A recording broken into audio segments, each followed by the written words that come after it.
This video is about the GM Motoramas of the 1950s.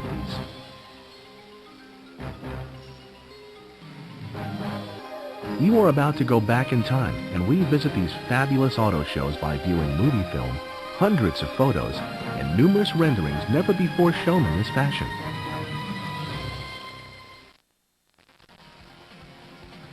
But before we start the roadshow, and I do mean roadshow, some explanation of the Motoramas is in order. These shows were literally trucked all over the country to several major cities each year. Some cities remained the same each year, some were dropped as new ones were added. Many of you viewing this video were not even born when the Motoramas were held, and most others did not have the opportunity to attend them. So what are the Motoramas, and how did they get started? On January 17, 1953, the first GM Motorama that featured futuristic dream cars opened at the Waldorf Astoria Hotel in New York City. 7 days later, it had drawn more than 300,000 people. Along with 3 afternoon and 3 evening stage shows were 9 beautiful futuristic automobiles. The showstopper was the Corvette by Chevrolet. Spectators often looked twice to fully comprehend that this all-new sports car was indeed a Chevrolet. This Chevrolet Corvette and the other customized models are not for sale yet. Full dancing and a procession of gleaming new cars. In the corridors surrounding the main display and in the rooms devoted to each of the GM automobile divisions are many engineering exhibits, working models and cutaways which labor an experimental laboratory on wheels.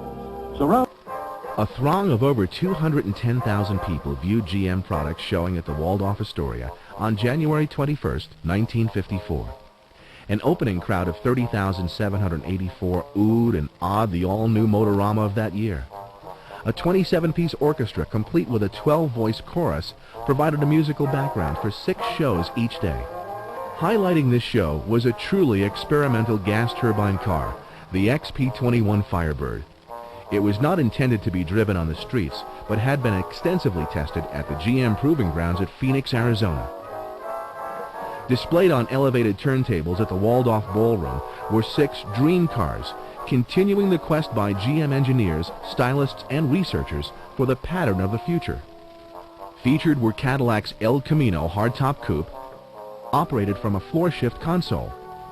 This beautiful wagon was painted in metallic blue and was upholstered in white leather with impregnated metallic effect white cloth.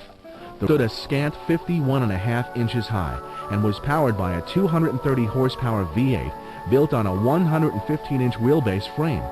The entire length of the El Camino was 1,926,864 people would visit the 54 Motorama as it continued to Miami, Los Angeles, San Francisco, and Chicago.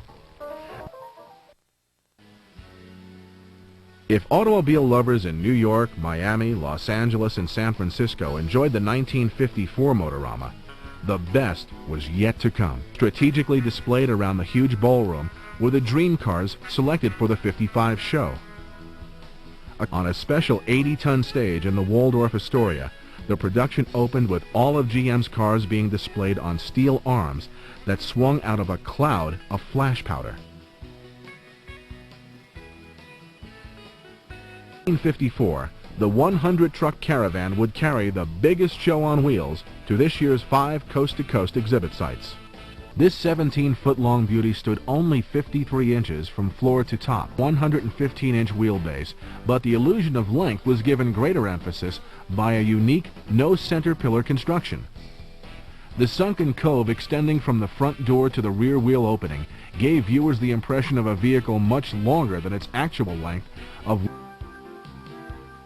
Called the toy convertible, the Wildcat III was indeed a small car by Buick standards. Come on along through the 49th Street entrance to the Waldorf Astoria Hotel and into the world of the 1956 Motorama. The total number of people who passed this way was truly impressive.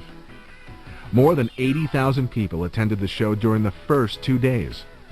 When the show closed after a 6-day run, 275,000 New Yorkers and people from around the world had attended this giant spectacle. Neither the public, General Motors, nor anyone else could imagine topping the attendance figures of the 1955 Motorama. But when all the dust had settled, 2,348,241 people had witnessed the 1956 Motorama in 5 U.S. cities. Viewed the Key to the Future stage show, Highway of Tomorrow, and the 37-foot model of the new GM Aerotram.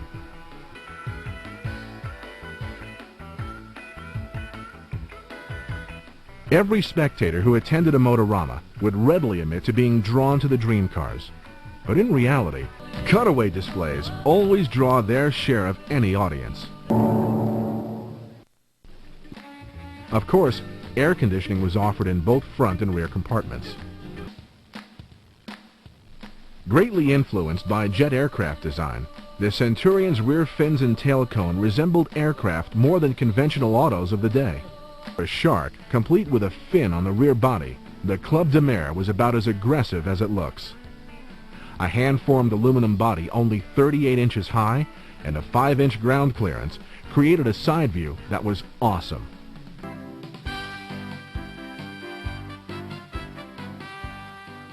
General Motors did not promote a Motorama in 1957, but several carryover dream machines and all of the new models for 1957 made their presence known at the New York Coliseum.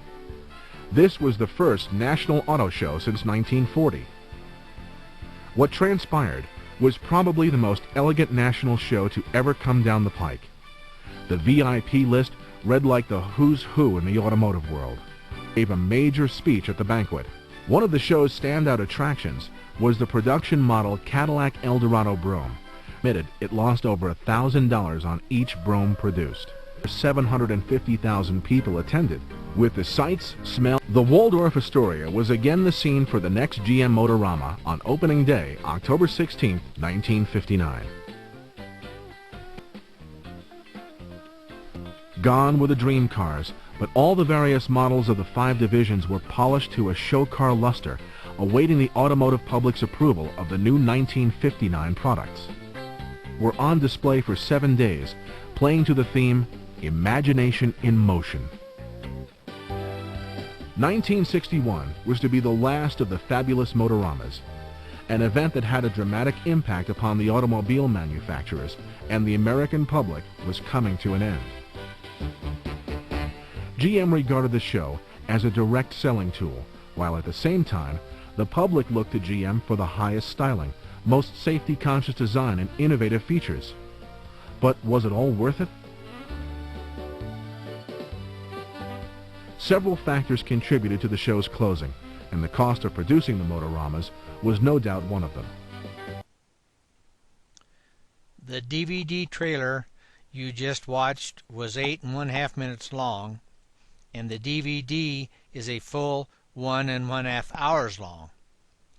Now you can wonder what was between those short snippets you just watched, or you can get the DVD and find out.